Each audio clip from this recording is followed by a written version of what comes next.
Halo, selamat pagi, selamat datang di bacaan pekan kali ini, pekan dari tanggal 13 sampai dengan tanggal 19 Mei tahun 2024. Ambil hanya jika resonate, silakan lihat description box di bawah video ini untuk rangkuman bacaan pekan kali ini. Ya, yang saya lihat dari pekan kali ini ada dua hal yang penting, dua-duanya terkait dengan Jupiter. Pertama, antara Jupiter dengan matahari. Ini tanggal 13 itu matahari ada di 22 derajat 56 menit pukul 12 yang waktu Indonesia bagian barat atau sekitar 23 derajat. Jupiter sudah ada di 26 derajat 59 menit atau 27 derajat.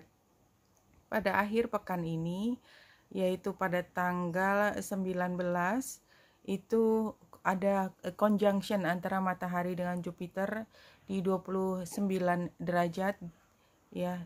Jadi kalau tanggal 18-nya itu masih 27 derajat 45 menit matahari dan Jupiter 28 derajat, maka pada hari minggunya itu sudah sedikit lebih jauh tapi masih conjunction dan matahari akan terus berjalan sehingga titik perbedaan tersebut conjunction dan kemudian melewati, jadi di situ ada perubahan yang relatif besar adalah pada hari Sabtu dan Minggu tanggal 18-19 Mei terkait dengan kepemimpinan.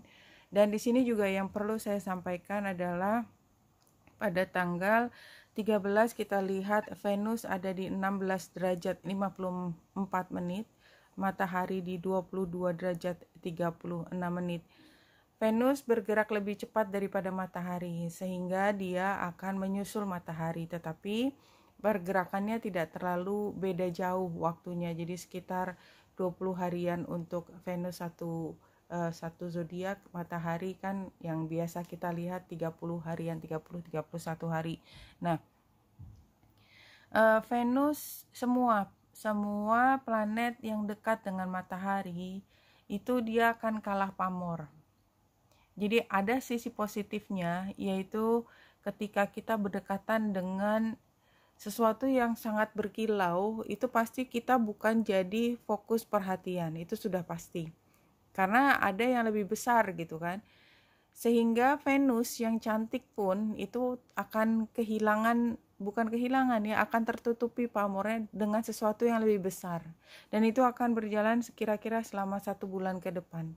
Ya, jadi kalau kita embodiment dari si planet Venus, sebentar, maka ada dari kita, bagian kita yang kita udah kerja keras, kita udah melakukan semua dengan sangat cantik tetapi tidak terlihat gitu ya. Tapi itu biasa, jadi combusting sama namanya. Jadi tapi bukan berarti kerjanya hilang kan. Jadi artinya kerja realnya tetap ada, kecantikannya tetap real gitu. Cuman ada pengalihan perhatian, seperti itulah kira-kira dalam waktu 1 bulan ke depan terhadap orang-orang yang karena Venus yang dibawa adalah nilai kecantikan, hubungan percintaan, kekayaan, fame and fortune ya. Maka itu yang justru akan tidak terlalu menonjol. Ada hal lain yang seperti the truth ya, kan matahari ya, the truth. Apa sih yang paling benar dari situ? Itu yang lebih menonjol. Doesn't matter dia pinter, dia baik, dia berprestasi. Mungkin ada hal lain yang kemudian mencuri perhatian karena ada misalnya tanda petik kalau negatif skandal atau ada hal lain. Jadi kayak misalnya ada ini hanya contoh ya. Ada artis yang sangat terkenal tapi terkenalnya bukan karena prestasinya dia menyanyi atau menari atau main drama dan lain sebagainya, tetapi ada hal lain yang lebih ditonjolkan daripada itu. Kadang-kadang kan saya juga ngeliat ini apa selebriti, dia sebenarnya ngapain sih gitu, tapi kok sangat dikenal sama orang ya, kira-kira seperti itu. Jadi bukan keindahan yang utama yang muncul tapi hal lain. Tapi karena kita lihat di sini Venus maupun Jupiter dan matahari yang juga tengah conjunction dengan Uranus ya pada hari tanggal 13. Jadi kalau dengan Uranus itu conjunctionnya justru pada tanggal 14 hari Selasa ya, antara Senin, iya jadi Senin, Selasa, Rabu pekan ini. Jadi ada hal yang terlihat yang bisa mengubah pandangan kita terhadap sesuatu. Misalnya kita baru tahu, oh ternyata ya dari kelompok ini itu sebenarnya walaupun kelompok ini atau apapun ya, image terhadap satu institusi, kelembagaan, orang atau apapun, oh ternyata ya, dinamikanya kelihatan gitu, perubahannya sangat terlihat tuh. Ternyata yang mengatur itu adalah satu orang ini gitu. Nah itu ketahuan gitu ternyata. Nah itu tapi ternyatanya tadi tergantung itu ya. Saya hanya mengatakan biasanya kalau dalam satu kelompok itu kan ada komunikasi siapa yang leading pengambil keputusan dan lain sebagainya. Itu karena itu biasanya yang saya lihat ya. Tapi teman-teman bisa lihat aspek yang lain. Itu akan terlihat, oh ternyata dinamikanya kayak gini, dia kalau ngambil keputusan itu pembisiknya siapa, lalala, seperti itu udah mulai dari hari Senin kita bisa lihat kondisinya seperti apa. Nah itu tadi saya belum masuk detail per hari ya. Yang paling penting pada pekan kali ini ketika kita mulai tanggal 13 bulan ada di Cancer. Ya, Cancer itu kan masih di dalam pribadi kita ya, masih tertutup, masih kita proteksi. Kita perlakukan dengan sangat hati-hati. Terus berjalan pada hari Selasa, Rabu, dan Kamis itu Leo. Jadi ini adalah pekan dimana kita bisa mengoptimalkan kreativitas kita. Ya, ambil kesempatan pada pekan kerja hari ini untuk memenangkan sesuatu, berstrategi dan memenangkan sesuatu. Hari Kamis, apapun yang kita menangkan, kita bisa tuliskan dalam satu kesepakatan karena dia akan conjunction dengan Juno. Hari Jumat itu kita masih detail, jadi kita sangat serius ya, super serius. Itu mulai dari hari Kamis, Jumat itu kita kayak jadi super serius ya, nggak terlalu mudah bercanda gitu ya. Hari Sabtu kita mungkin akan berurusan dengan hal yang lebih tidak biasa hari Sabtu, tapi mudah-mudahan kita bisa pakai untuk istirahat masih, karena kita menggunakan semaksimal mungkin energi dari Virgo tidak hanya untuk bekerja keras tapi juga untuk beristirahat dengan tepat ya, appropriate, dengan cukup. Nah, hari Minggunya bulan sudah ada di Libra, sehingga kita mulai berpikir tentang hubungan antar pribadi, dan itu yang akan mewarnai pekan depannya lagi. Ya, pekan depannya lagi yang saya lihat juga di sini satu hal ini, Pallas Athena itu sedang merangkak dari Sagittarius retro kembali ke Scorpio, dan dia nanti akan kembali ke Sagittarius. Jadi pekan kali ini juga akan diwarnai oleh kemampuan kita untuk meneliti lebih jauh jadi tadinya kita udah ngambil kesimpulan besar gitu ya. Misalnya kita udah ambil ketetapan, oh saya punya cita-cita seperti ini, saya akan mulai kan Sagittarius kan kita kayak menarik anak panah gitu kan, siap-siap untuk meluncurkan anak panah kita ke depan. Tapi kemudian wait, kayaknya ada sesuatu yang harus kita perhatikan dulu. Jadi ini termasuk pekan dimana mungkin dua pekan ke depan akan ada perubahan, tidak hanya karena matahari yang conjunction dengan Uranus, tapi juga Pallas Athena yang bergerak dari Sagittarius ke Scorpio.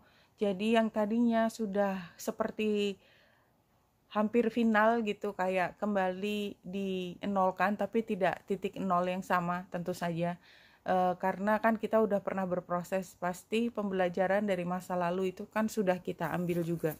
Jadi apa ya kira-kira pada pekan kali ini tema besarnya adalah kita mungkin perlu untuk menunda pengambilan keputusan yang besar karena ada perubahan besar, ada pengetahuan yang besar, ada game changer yang terbuka pada pekan kali ini. Seperti itu. Kalau kita mulai lebih detail hari Senin ini kita barangkali masih agak berat aja mulai kembali bekerja karena kita penuh dengan kontroversi di pikiran kita ya. Bulan yang square dengan banyak hal, terutama dengan Merkurius sextile-nya dengan Lilith. Jadi kita diminta untuk langsung berpikir yang susah gitu, yang out of the box, yang nggak otomatis gitu. Hari Senin itu beratnya ada di situ. Hari Selasa mari kita sudah mulai menggunakan ide kita yang inovatif kita peroleh hari Senin.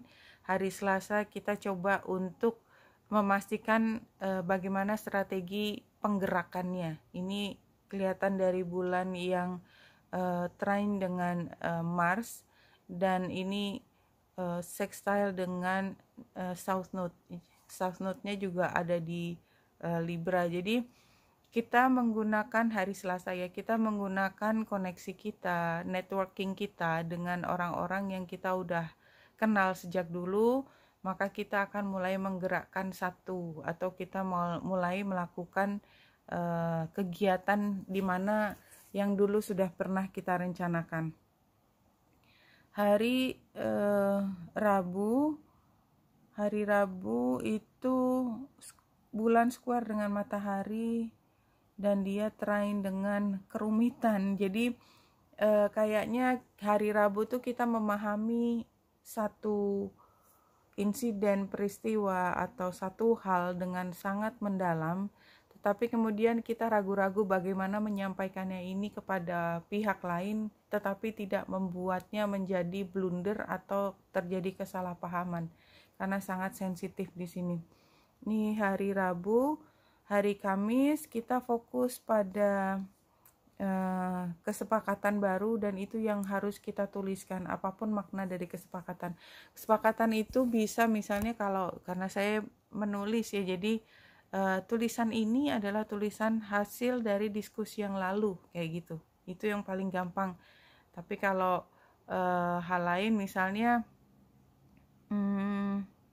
anyway, apapun yang ditulis itu memang agak odd ya, ODD, odds bahasa Inggris, karena Merkuriusnya juga conjunction atau dekat sekali dengan Aries. Jadi kan memang ini it's a tricky situation ya, Mbak Aries-nya ini memang bikin kita harus hati-hati, tapi in a positive side-nya adalah semua jadi bergerak gitu, jadi dinamis. Jadi kadang-kadang kan kalau kita terlalu status quo, terlalu nggak dengerin orang tuh ya kita nggak berubah gitu kan. Ini kan kayak dipaksa gitu, kayak rolling coaster, setiap kali berubah. Kita udah rencana dengan stabil untuk lakukan sesuatu, tiba-tiba digoyang lagi perahunya kayak gitu setiap kali ya. Jadi ini juga satu hal yang kita perlu pahami, bahwa kalau itu terjadi, don't get too frustrated ya.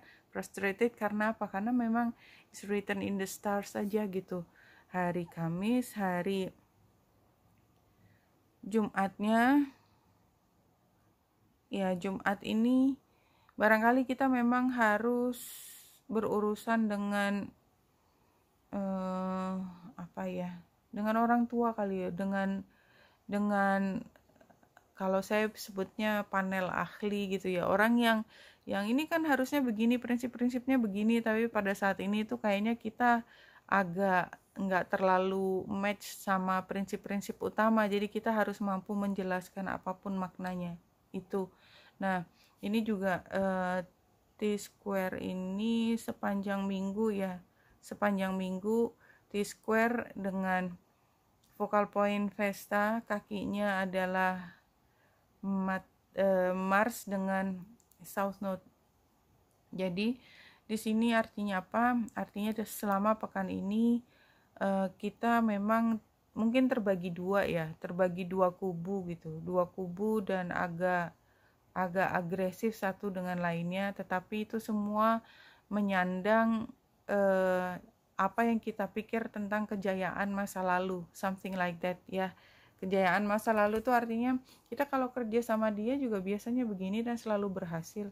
Tapi kenapa sekarang ada yang harus berbeda? Kan mungkin kita malah yang berbeda kan. Kita harus mencoba hal baru gitu, tapi kita agak maksa, mereka juga resistennya agak berat sehingga kita harus berurusan dengan nggak bisa begitu, ini kan sudah ada aturannya, sudah ditetapkan sejak kapan, dan itu akan semakin nyata bicara tentang aturannya pada hari Saturday, no, ya yeah, Jumat, hari Jumat. Oke, hari Sabtu barangkali bebaskan diri saja ya, cari kesenangan yang beda dari kebiasaan. Kalau perlu untuk keluar dari tanda petik kandang ya, jalan kemana gitu ya, itu akan lebih bagus sepertinya. Paling nggak itu yang tergambar. Hari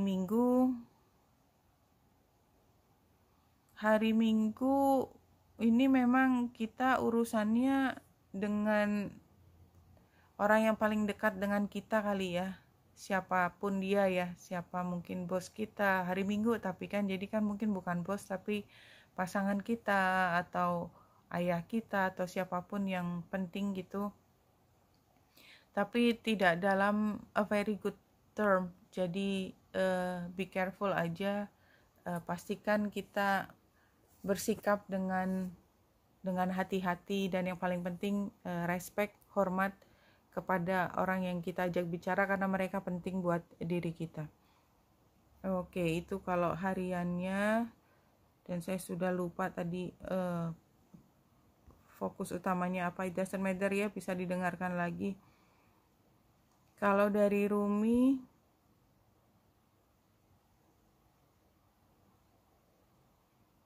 Al-Uzar Star of Venus, iya ini Venus ya.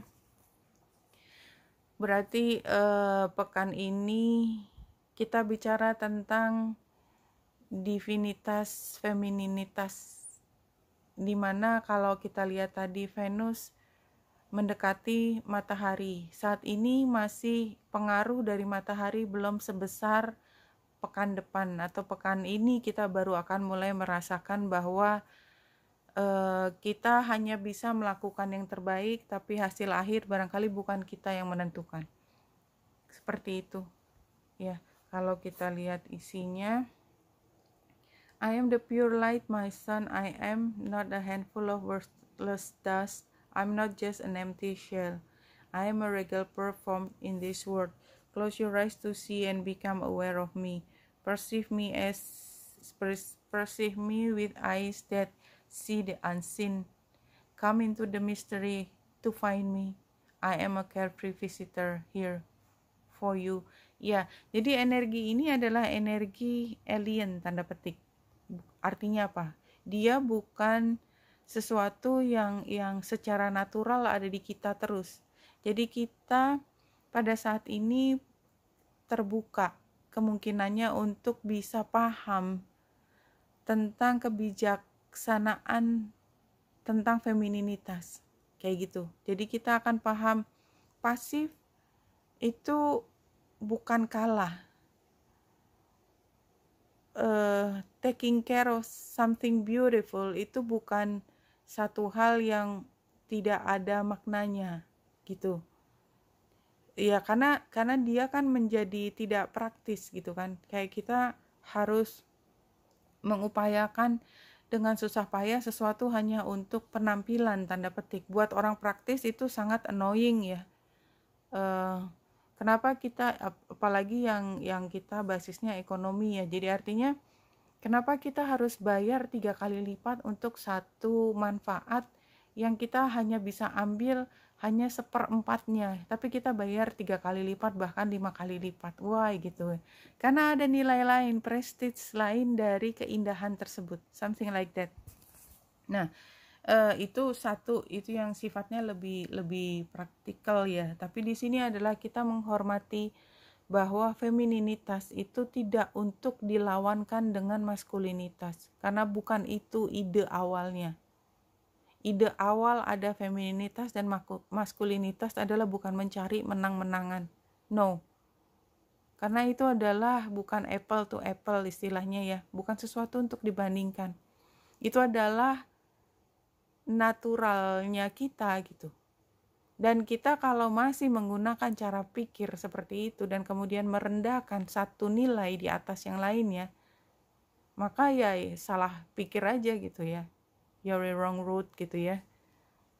Intinya seperti itu. Karena dia itu sama pentingnya. Gitu. Ya barangkali ini juga agak kebanyakan buat orang ini agak sukar untuk dipahami. Karena itu tadi kita kebanyakan orang sangat praktikal dan sangat perhitungan, hitung-hitungan banget. Jadi hal yang kita lihat dengan hitung-hitungan untuk rugi akan kehilangan pesan tersebut. Ya, jadi kalau saya lihat di sini adalah periode di mana kita harus belajar dari keseharian untuk satu hal yang higher consciousness, seperti itu. Higher consciousness-nya, karena bulan di sini tidak hanya periode waktu tetapi semesta, ethereal, something like that, itu yang saya rasakan. Jadi ini adalah proses di mana sepertinya kita sedang menghadapi satu hal yang praktikal ya, kayak keseharian, tanda petik perang argumen, tapi pada akhirnya kita belajar bahwa itu tuh bukan utamanya, ada di balik itu di mana kita harus belajar. Ya, ini satu kartu yang loncat adalah higher consciousness. Ya, tadi juga udah kerasa di sini. You are receiving guidance from your true self, your higher consciousness, which is one with divine universal wisdom. Saya belum baca ini tadi ya. You are listening to love rather than fear.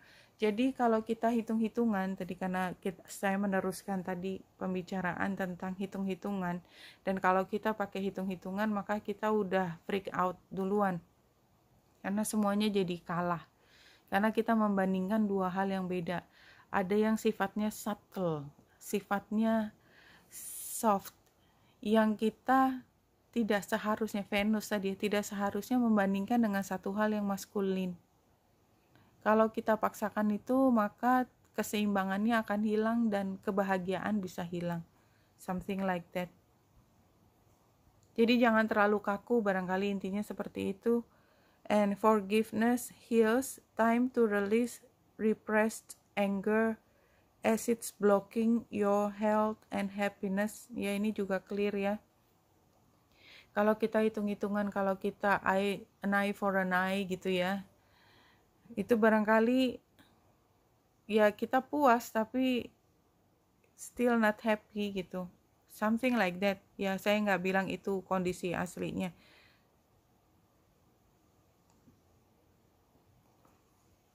Where am I now? Beaver Spirit lay a solid foundation. Jadi sekarang itu kita sedang membangun fondasi dari spiritualitas kita. Saya ambil spiritualitas kita. Spiritualitas yang dimaksud, saya udah pernah cerita, ada dua cara menginterpretasikan spiritualitas. Pertama dengan intelektualitas, itu yang paling rendah. Ya, dimana kita jadi sangat paham, sangat pintar, sangat mampu menginterpretasi angka menjadi pemahaman yang sifatnya higher level. Tapi itu justru dalam spiritualitas itu adalah level yang terendah, karena level yang berikutnya yang lebih tinggi justru kita bisa melepaskan semua. Jadi kita bukan loncat, nggak pakai logika terus langsung jadi spiritual, itu nggak mungkin menurut saya. Apalagi kalau kita harus melewati satu hal yang sangat sistematis. Kalau dikasih ya dikasih, maksudnya semua orang bisa langsung bisa dengan higher spiritual itu, tapi itu biasanya given ya, it's a gift gitu ya. Kalau kita yang kebanyakan orang itu kan belajar. Kalau belajar ya harus mulai dari intelektualitas dulu, logikanya kita kepake dulu sampai satu titik kita tidak mampu menjelaskan dengan logika kita, maka kita naik satu level. Kita tidak membahas dengan logika kita, tapi kita tetap percaya sebagai satu kebenaran. Itu kan susah. Tapi yang nomor satu, kalau kita belajar dari hal yang tiada menjadi ada dan sistematis, dan kita adalah kebanyakan orang, maka itu yang harus dilakukan. Nah, sekarang kita udah sampai pada logika kita berjalan dengan baik dan semakin diasah gitu ya, sehingga pada saatnya nanti bisa co-create dengan spirit. Ya, ini clear banget ya. Jadi hold on ya teman-teman semuanya.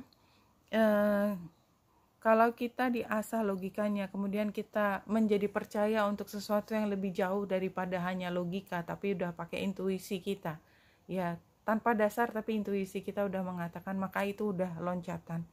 Nah, yang penting dari semua proses tadi adalah kita menggunakannya untuk hal yang baik. Itu udah, kalau orang bilang keberuntungan ada di mana-mana, keberuntungan itu nggak datang sendiri ya, for your information. Saya percaya bahwa keberuntungan itu datangnya dari upaya kita dengan selalu membawa niat yang pure, intention. Karena kalau niat kita selalu buruk ya, itu bad luck banget ya. Satu titik di mana kita pikir jalannya udah terang benderang tinggal lari gitu ya, tiba-tiba nabrak karena kita punya PR dulu sesuatu sehingga dia berada di depan kita dan menghalangi kita.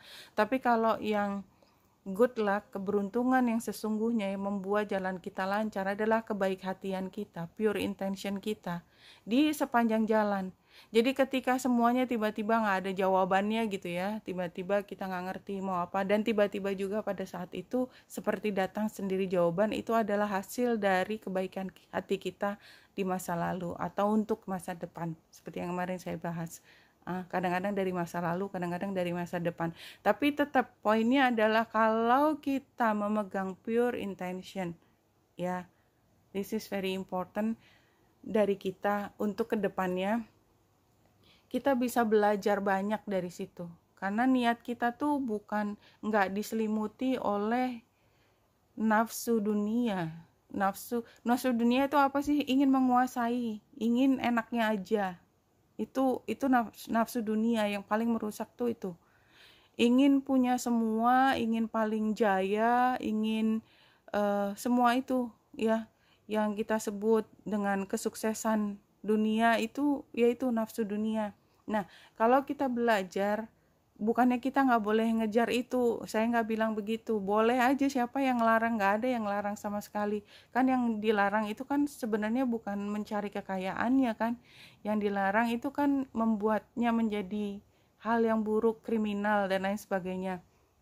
Sama kerugian lain yang sifatnya lebih spiritualitas. Kalau kita sibuk mengejar yang duniawi, maka upaya kita untuk mengejar yang spiritualitas, di mana itu adalah tabungan kita yang berikut, kan jadi hilang waktunya, kan as simple as that. Jadi look in the book itu artinya kita belajar terus apa yang kita hadapi, sehingga kedepannya near future when following the guidance celebration. Cantik kan? Ini bacaannya cantik banget. Jadi kita pure intention, kita belajar terus, sampai sekarang kita belajar terus, sehingga kedepannya akan ada celebration di depan kita. Untuk 4 kartu klasik tarot, ini pertama kita lihat, ini court card sama minor arcana. Jadi ini lebih ke orang mungkin ya, lebih ke personal. Anyway, kita lihat dulu adventurous, risk-taking, experimental, fun, passionate, travel. Ini tadi yang saya bilang tentang hasrat duniawi. Jangan dibilang bahwa hasrat duniawi itu hal yang buruk, karena dia yang membuat kita hidup ya. Jadi kita lagi happy banget ya, kita mengejar sesuatu. Challenge-nya adalah kita kayak nggak ada remnya gitu, kita sangat obsesi terhadap hal tersebut. Advice-nya adalah kita harus belajar, jadi sama ya pesannya tadi, kita belajar ya, practical, cautious student, new job or project, new investment, new studies. Jadi kalau ada tawaran terkait hal baru, barangkali itu memang kita harus mulai belajar lagi di situ selagi bisa. ini outcome-nya isolation, cold, demanding. Iya, jadi ini proses belajar nggak ada yang mudah ya. Kita tambah pintar tapi kita akan merasa seperti harus sendiri. Jadi ini adalah situasi di mana mungkin ada tawaran yang excited gitu ya, exciting tawarannya, tapi kita nggak tahu batasnya di mana. Tetap aja kita perlu belajar, student, dan kita barangkali agak overwhelmed dengan pelajaran yang ini karena pelajaran ini akan sukar. Itu yang muncul dari pesan sini. Kalau bacaan ini akan ditutup dengan spirit guides yang memberi pesan, meditation helps you release the past without regret and move into the future without fear. Then you will be happy. Kalau ini yang saya tangkap adalah situasi ini barangkali nggak mudah untuk kita lewati. Dan ini mungkin membuat emosi kita naik turun nggak karu-karuan. Kalau kita sedih, takut, atau apapun itu kan karena emosi itu bermain di situ. Apa sih yang paling membuat kita tidak stabil dalam emosi kita? Karena kita menyesali masa lalu, karena kita takut akan masa depan. Kita tidak bisa hidup pada masa kini dan mengambil kesempatan semaksimal mungkin masa ini menjadi saat yang paling bahagia. Padahal kalau udah lewat rugi banget gitu. Pada saat itu kita dipenuhi rasa takut akan masa depan. Padahal ketika masa depan kita sampai ke situ nggak ada apa-apa juga gitu. Jadi kita takut for nothing. Kira-kira seperti itu. Jadi intinya mengingatkan bahwa just be happy. Jangan takut masa depan gitu ya. Masa lalu regret ya nggak bisa diapa-apain juga gitu ya, walaupun kita pikir berkali-kali tetap aja udah lewat. Dan oleh sebab itu caranya adalah menenangkan diri, meditasi. Oke, Benita Indra di sini, semoga membantu. Salam hati dan cahaya.